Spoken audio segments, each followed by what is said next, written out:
Olá pessoal, muito boa tarde a todos. Hoje sexta-feira, dia 4 de dezembro, o último mês do ano de 2015. Estamos iniciando mais um fechamento de mercado. Hoje o mercado foi um pouquinho volátil, aí, o índice Bovespa bateram forte, agora no finalzinho tentaram recuperar. E hoje, no início da manhã, nós tivemos um dado importante, que foi o payroll que foi divulgado, a taxa de crescimento dos Estados Unidos. E nós estamos aqui para comentar com vocês mais um fechamento de mercado. Aqui ao meu lado, Gustavo Cruz, nosso macroeconomista. Muito boa tarde, Gustavo. Boa tarde, Danilo. Boa tarde a todos. Encerrando essa semana. Primeiro a gente pede para todo mundo que puder dar aquele ok no chat para a gente ter certeza que o som, a imagem está tudo certo, para a gente proceder o programa. Como o Danilo falou, a gente teve hoje pela manhã relatório de emprego dos Estados Unidos. A gente também vai dar uma comentada na mudança do pacote de estímulos da Europa, o PIB dessa semana no Brasil, dar uma comentada da parte de impeachment, mas o pessoal já está mandando aqui que está ok, então muito bem. Por favor, mandem as perguntas, por favor, o quanto antes, porque sempre fica aquele volume muito grande de perguntas no final e a gente acaba correndo um pouco e não dando para responder todas, mas se vocês mandarem o quanto antes, a gente já tenta responder o máximo das perguntas.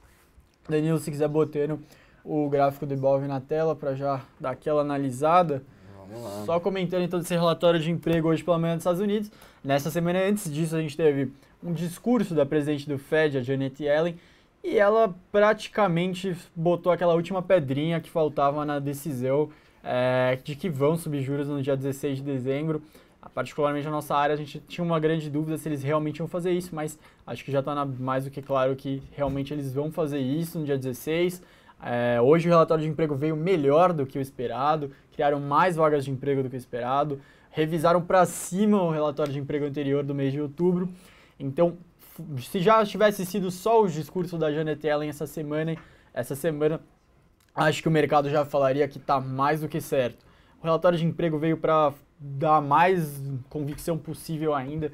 Então, só um fato muito grande, inesperado, catastrófico que mudaria essa decisão. O que não parece ter nada para vir.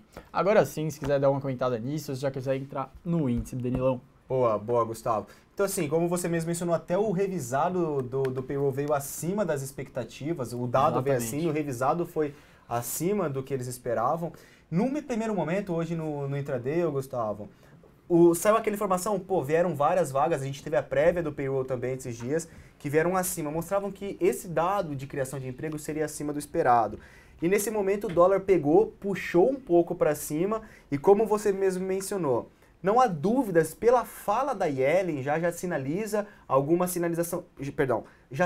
alguma mudança, né? Já sinaliza que vai subir juros. Já sinaliza que vai subir juros. Então o que aconteceu? Eu acredito que o mercado veio precificando o dólar esses dias para trás. No primeiro momento saiu o dólar, puxaram 15, 20 pontos para cima, segurou e depois vieram lá e derrubaram o dólar, bateram muito forte no dólar justamente porque eu acredito que essa informação estava precificada aí já com a fala da Yellen esses dias. Ontem ela discursou, hoje ela discursou.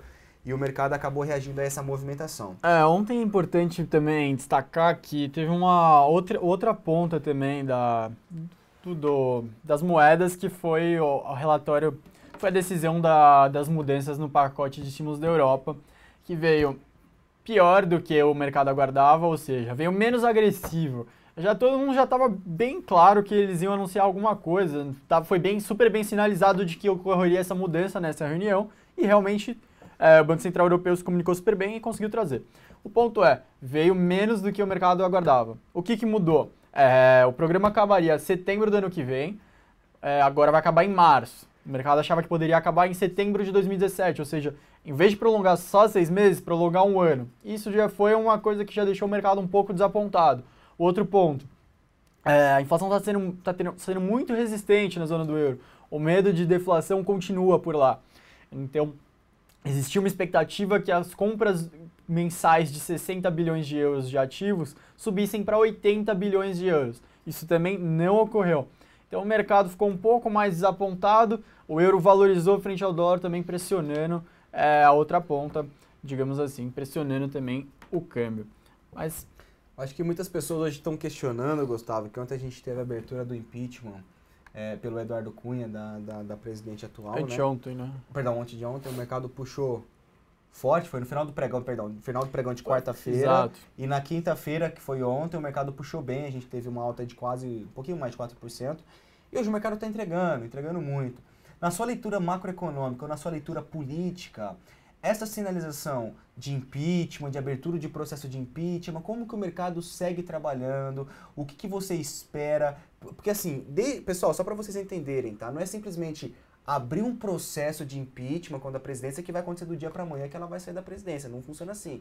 Tem uma série de patamares, uma série de etapas a serem passadas para poder falar assim, não, vai ter o impeachment, não vai, vamos prosseguir ou não vamos. Então assim, não é uma coisa que do dia para noite acontece também, né, Gustavo? Então como que o mercado pode reagir, como que ele pode esperar esses próximos capítulos? Há a possibilidade de abertura de novo processo por um outro indivíduo ou não? Não, o que vai ocorrer provavelmente é o seguinte, ontem a gente teve uma prévia de como o mercado reagiria em caso de um impeachment se concretizando. Provavelmente, se realmente a presidente fosse afastada, ocorreria um momento de uma expectativa muito alta, um humor seria elevado, com o Temer assumindo eventualmente, o mercado reagiria bem, a bolsa faria pelo menos um rally inicial, mas na verdade hoje foi aquela segunda resposta que ocorreria, que é a normalização. Depois de um rally inicial voltaria um pouco, provavelmente não tudo, porque melhoraria as expectativas, aumentaria um pouco a confiança em termos do que está para vir por parte dos agentes da economia, mas os fundamentos da economia continuariam os mesmos. Ainda tem muita coisa para arrumar. A abertura do processo de impeachment dificulta as medidas do ajuste, então ela sendo afastada ou não sendo afastada, o ajuste fiscal que já estava sendo bem difícil de passar, postergou ainda. Então isso é um ponto importante. A economia retomar para o seu eixo, para o crescimento, com certeza esse processo de impeachment vai postergar essa retomada econômica. Então isso já reflete um pouco. E lógico, o processo, como você falou, é demorado, pode demorar até 8 meses, provavelmente vai ser mais rápido, talvez menos que isso, 3, 4 meses já apareça um resultado.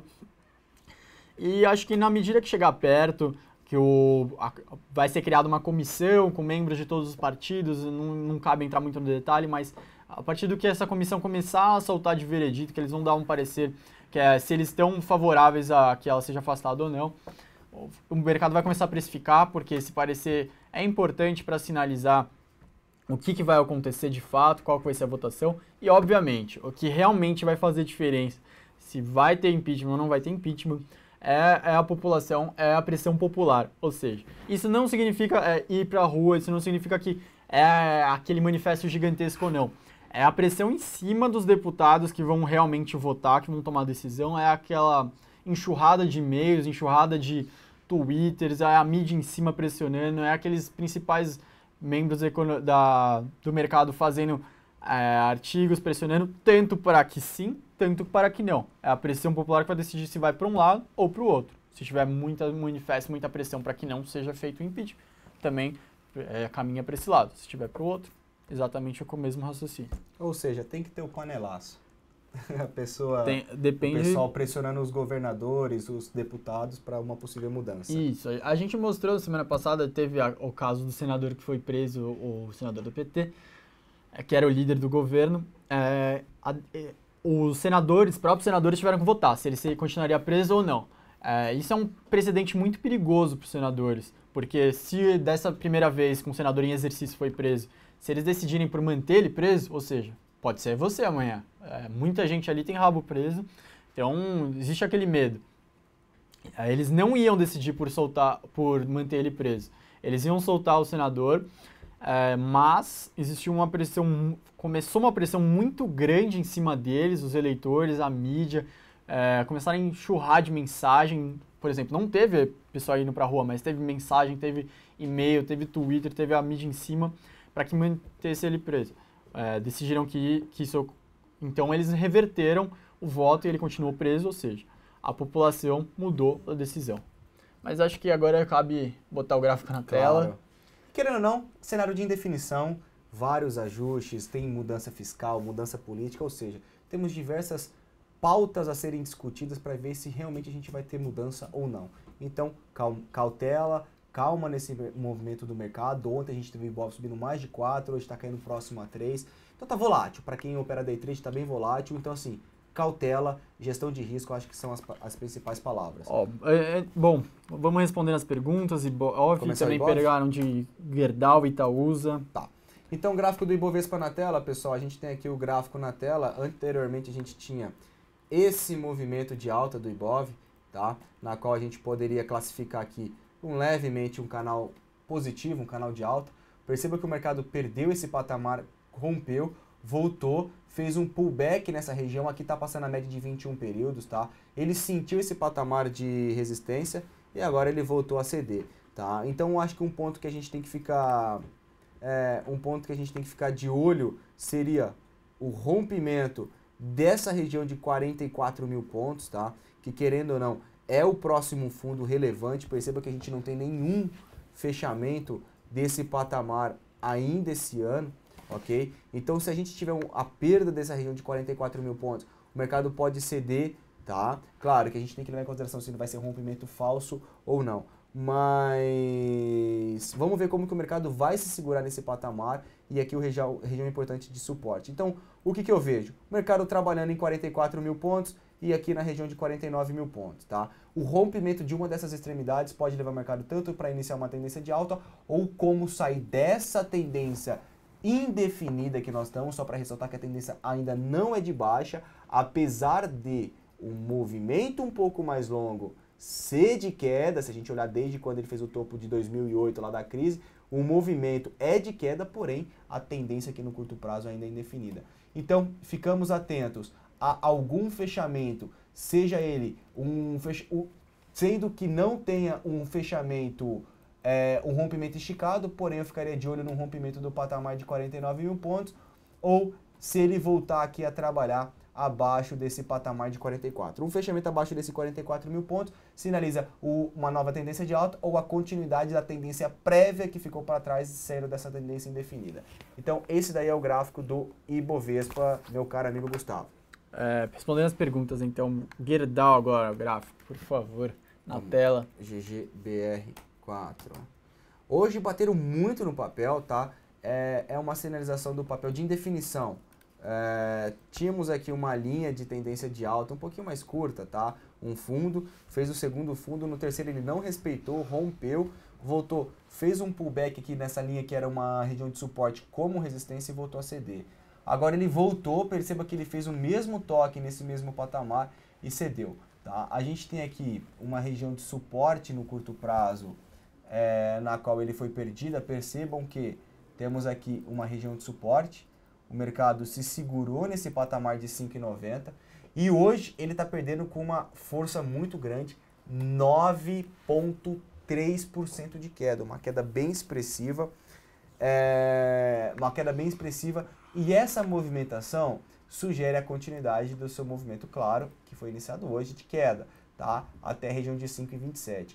Entretanto, é um papel que eu ficaria cauteloso porque caindo 10% hoje, tá? A gente pode ter aí na segunda-feira uma movimentação de baixa e depois ver se ele volta a recuperar ao longo do pregão, ver se ele monta aqui um martelo, algum candle de reversão para a gente tentar pegar uma compra aqui. Por enquanto, nada, eu ficaria cauteloso. Tá caindo 10, eu vou vender. Não, tá? Eu não acho que será uma postura adequada. Temos 1, 2, 3, 4 pregões de quedas consecutivos. Se a gente levar os últimos 7 pregões, apenas um foi positivo e o resto tudo negativo. Então, na minha interpretação, tendência indefinida com viés de baixa, entretanto está um pouco sobrevendido, tá? Então atentos que ele tem um pouquinho espaço para cair, porém tem, mas a queda de hoje é um pouco expressiva, então um pouquinho de cautela nesse papel.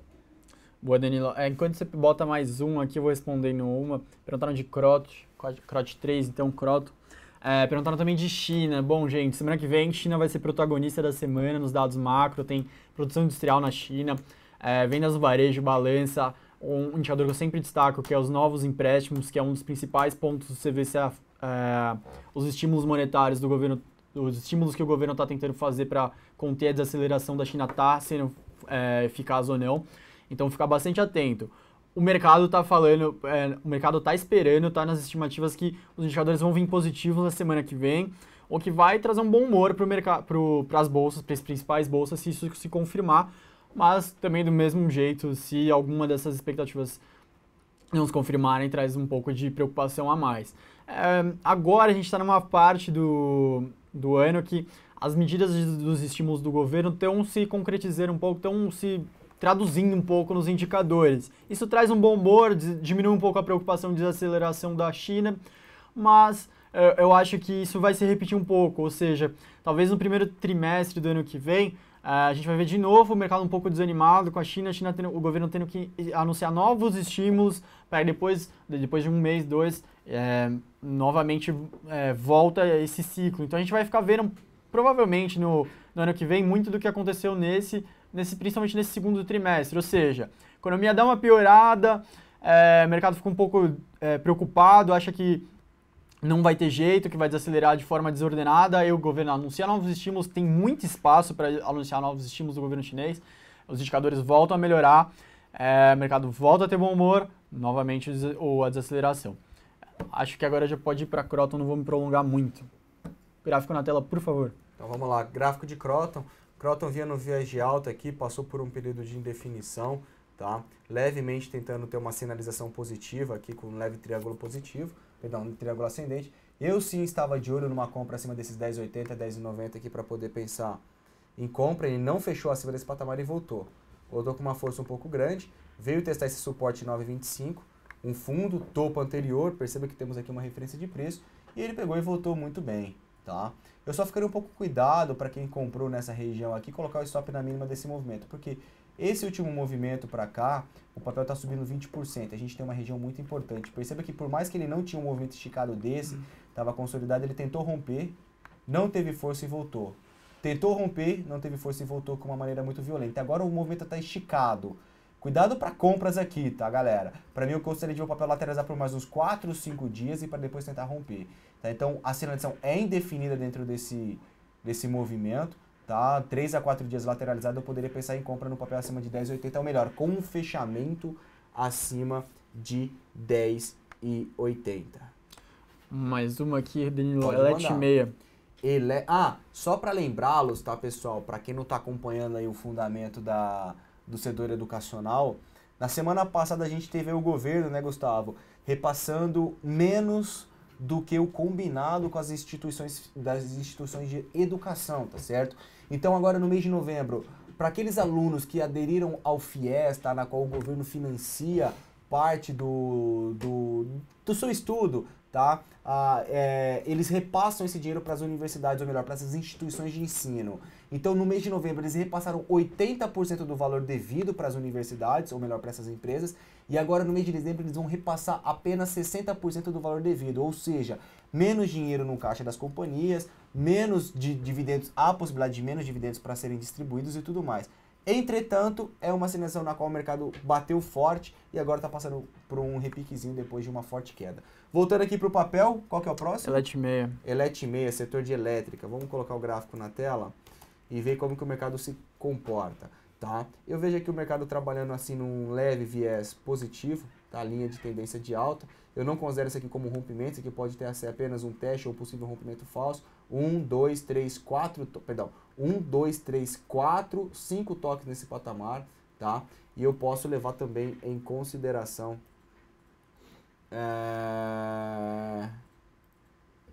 esse nível de resistência. 11,24. Perceba que o mercado subiu bem, se segurou aqui, não teve força para romper, tá? E voltou. A gente tem uma região muito importante de suporte sendo testada. Eu ficaria de olho nesse patamar, tá? Que é o quê? Topo anterior, resistência, 1 toque, 2 toques, 3 toques como resistência. A velha teoria clássica da análise técnica. Resistência rompida, passa esse suporte. Rompeu, 1 toque, 2 toques e a gente está no terceiro toque. Então 3, 4, 5, 6. Um baita de um suporte importante. Cuidado com vendas por aqui, eu não acho que é um ponto ideal para vender, tá? Temos linha de tendência de alta, suporte, resistência que era suporte, era uma resistência e passou a ser suporte, tá? Então foram testados várias vezes e aqui é um ponto importante. Eu particularmente gostaria de ficar de olho nesse papel para tentar trabalhar aqui uma compra no rompimento desse patamar, num rompimento não esticado com queda do comprador, fechando um pregão, fechando acima de 11,25, eu marcaria a máxima desse candle e pensaria numa possível compra, tá certo? Então esse é o gráfico de Elet6. Logicamente que eu ficaria um pouco preocupado se ele começasse preocupado não, pensaria no viés de baixa, se ele começar a trabalhar abaixo de 9,70 e principalmente se ele perder aqui 9,40, tá? Ele vai fazer aqui um pivôzinho de baixa e tem espaço para perder essa linha de tendência de alta. Bom, Danilo, a gente está chegando no final, vou te falar 3 papéis, você sorteia aí um último para analisar enquanto eu comento. Então, tem os em 5, CESP e agora sumiu aqui. Então dois. Então você escolhe um dos dois. Minas? O que você preferir. Eu vou tentar responder rápido enquanto você coloca aqui algumas. Perguntaram indicadores do último trimestre. Bom, gente, o que eu estou vendo, no que a gente está vendo lá na área macro, nos modelos, é que ainda vai vir crítico. A gente deu uma olhada no que está vindo para vendas no varejo, produto industrial. Ainda devem vir resultados bem ruins, bem fracos. O desemprego vai seguir subindo. Mas particularmente o que a gente deu uma olhada de projeção nesses indicadores, a coisa não está com uma cara muito boa não. Como falar aqui da produção de veículos, 33% de queda, bom, Helder, isso a gente usa a produção de veículos para botar justamente na projeção de produção industrial. Então, é mais um indício justamente disso, de que esse último trimestre deve seguir com indicadores bem críticos, e acredito até que o primeiro trimestre de 2016 a coisa vai apertar ainda mais, principalmente por conta de mercado de trabalho, que aí é uma parte que a gente até explicou bastante calma no Spec Connection da semana passada, que o mercado de trabalho vai apertar bem forte no primeiro trimestre do ano que vem. Mas, resumindo, indicadores ainda devem vir a cara bem feia, com contrações bem fortes, batendo mínimas históricas, indicadores de confiança devem seguir assim. Mas, bom, é isso. Agora, Danilo, a última, os em 5, né? Então, para finalizar, os em Minas, uma baita tendência de baixa, tá? O mercado não tem força para subir, perdeu o suporte em 2,45, afundou até a região de R$2, bateu aí 1,99 ontem, hoje está abaixo desses dois, tá? Da maneira que está estruturada, está perdendo suporte, abre espaço para uma continuidade do movimento de queda. Hoje no intradiário a gente conseguiu surfar o movimento aqui, a gente vendeu ela quando perdeu esse suporte 1,99, chegou a bater aqui 1,86, que era o nosso primeiro alvo, e está namorando nessa região, tá? Atentos, ela saiu do índice do Morgan Stanley, tá? Bateram muito no papel, ela está sendo bem prejudicada, então a gente consegue ver divergência de CSN com os em Minas, do mesmo setor. Então a expectativa do papel é a continuidade do movimento de queda. Se forem para comprar, esse movimento, pode voltar, ou pensar que a Uzi Minas está barata, tá, pessoal? Eu sugiro para que vocês falem com o assessor de investimentos para tentar fazer uma proteção ou comprar com algum produto estruturado esse ativo, tá? Por meio de uma fence ou alguma combinação de opções para que você tenha uma comodidade a mais nesse papel. Por enquanto, eu não vejo oportunidade de compra do papel. Calma, cautela, a tendência é muito forte, já caiu muito, caiu desde lá da região dos 5 direto aqui para 1,99. E se for se posicionar em compra, tá barato. O que tá barato pode ficar mais barato, o que tá caro pode ficar mais caro. Então, Fence, assessor de investimento. Eu queria agradecer mais uma sexta-feira com todos vocês aqui. Obrigado pela presença. Gustavo, muito obrigado pela sua presença e tenham todos um excelente final de semana. Pois é. Obrigadão, Danilo. Obrigado a todos pela audiência. Espero que tenham gostado bastante do programa. Como a gente fala, sempre não dá para responder todas as perguntas, mas a gente tem programas diários aqui para tentar ajudar vocês a investir melhor. Eu acho que era isso. Espero que tenha ajudado. Espero que todos tenham tido uma ótima semana. Aproveitem bastante o final de semana. Semana que vem a gente está aqui novamente. E acho que a gente pode fazer o decreto, né, Danilo? É isso aí. Então, o decretado, final de semana está aberto para quem opera no mercado. O mercado está fechado. Pode ir para aquele botecão, sentar naquela mesa de plástico, tomar aquela gelada, aquele rabo de galo, aquele bombeirinho, né, Danilo? O que é rabo de galo? Aí quem manja de botecão sabe o que eu tô falando. Tá liberado, pessoal. Então, até mais, até semana que vem. A gente se vê. Valeu, pessoal.